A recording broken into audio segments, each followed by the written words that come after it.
Hi friends, welcome to నానమ్మ village వంటలు. ఈ రోజు వీడియోలో మనం అయితే చికెన్ కర్రీని అయితే చేసుకోబోతున్నాం. చికెన్ కర్రీ ఏముంది, వారానికి 2 సార్లు చేస్తున్నామని అనుకోవచ్చు. కానీ నా స్టైల్లో అయితే ఒకసారి అయితే ట్రై చేయండి. టేస్ట్లో డబల్ టేస్ట్ ఉంటుంది. వంట రాని వాళ్ళు కూడా ఎంతో ఈజీగా నీచు వాసన అనేది రాకుండా చికెన్ కర్రీని అయితే చేసుకోవచ్చు చాలా చాలా ఈజీగా. మరి అది ఎలా చేయాలనేది ఈ వీడియోలో అయితే నేను మీకు చూపిస్తాను. మరి ఇక లేట్ చేయకుండా వీడియోలోకి వెళ్ళిపోదాం. వీడియో చూసిన ప్రతి ఒక్కరైతే వీడియోకి అయితే ఒక లైక్ అయితే కొట్టండి. అలాగే మరెన్నో రుచికరమైన వంటల కోసం నా ఛానల్ అయితే సబ్స్క్రైబ్ అయితే చేసేయండి.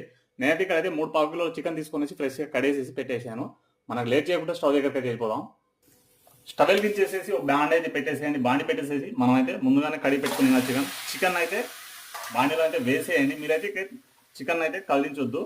ఒక 1/2 టీ స్పూన్ పసుపు వేసేయండి. పసుపు వేసేసేసి చికెన్లో ఉన్న వాటర్ మొత్తం ఇంకిపోయే వరకు అయితే మనం మూత పెట్టేసేసి మధ్యలో మధ్యలో కలుపుకుంటూ ఉండాలి. మధ్యలో మూత తీసేసేసి అలా కలిపేస్తుండండి.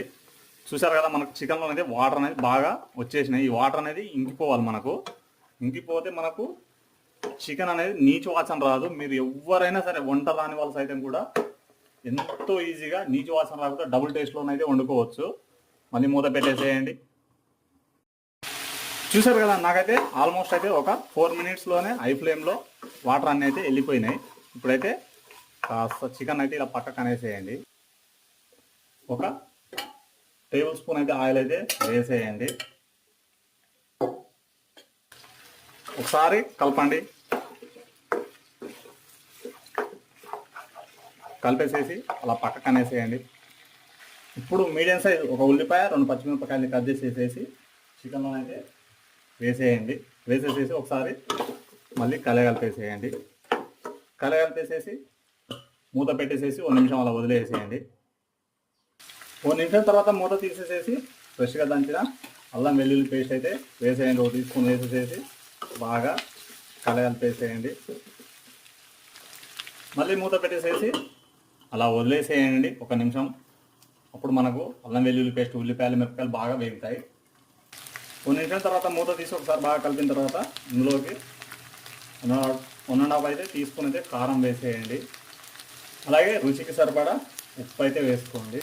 అలాగే 1 టీ స్పూన్ ధనియం పొడి వేసేయండి. అలాగే 1 టీ స్పూను గరం మసాలా వేసేయండి. వేసేసేసి అయితే బాగానైతే కలగలిపేసేయండి. ఒకసారి బాగా కలగలిపిన తర్వాత ఇందులోకి అయితే ఒక 50 ml వాటర్ అయితే యాడ్ అయితే చేసేయండి.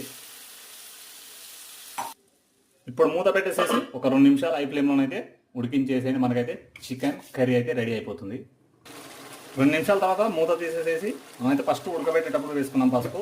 ఒక 1/2 టీ స్పూన్ పసుపు వేసేసేసి ఒకసారి కలిపేసేయండి. కలిపేసేసేసి ఇక్కడ కొంచెం కొత్తిమీర వేసేసేసి ఒకసారి మళ్ళీ కలిపేసేయండి. చూసారు కదా, చికెన్ కర్రీ అయితే రెడీ అయిపోయింది. వంట రాని వాళ్ళు సైతం కూడా ఎంతో ఈజీగా నీచు వాసన లేకుండా డబుల్ టేస్ట్లోనే ఈ చికెన్ కర్రీని ఈ విధంగానైతే నా పద్ధతిలో చేసుకోవచ్చు. మీరైతే ఎప్పుడు ట్రై అయిపోతే ఒకసారి అయితే తప్పకుండా అయితే ఈ పద్ధతిలో అయితే ట్రై చేయండి.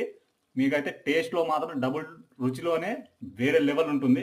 మరి నీచు వాసన అనేది మాత్రం ముక్కలో అయితే ఇంత అనేది రాదు. చూశారు కదా, మనకైతే ఎంత బాగా ఉడికేసేసి ఎంత బాగా వచ్చేసిందో కర్రీ అనేది. టేస్ట్లో మాత్రం వేరే లెవెల్ ఉంటుంది. తప్పకుండా అయితే ఒకసారి అయితే ట్రై చేయండి. మరి ఈ చికెన్ కర్రీ రెసిపీ మీకు ఎలా అనిపించిందో వీడియోకి అయితే కామెంట్ చేయండి, లైక్ చేయండి. అలాగే మరిన్ని రుచికరమైన వంటల కోసం నా ఛానల్ అయితే సబ్స్క్రైబ్ అయితే చేసేయండి.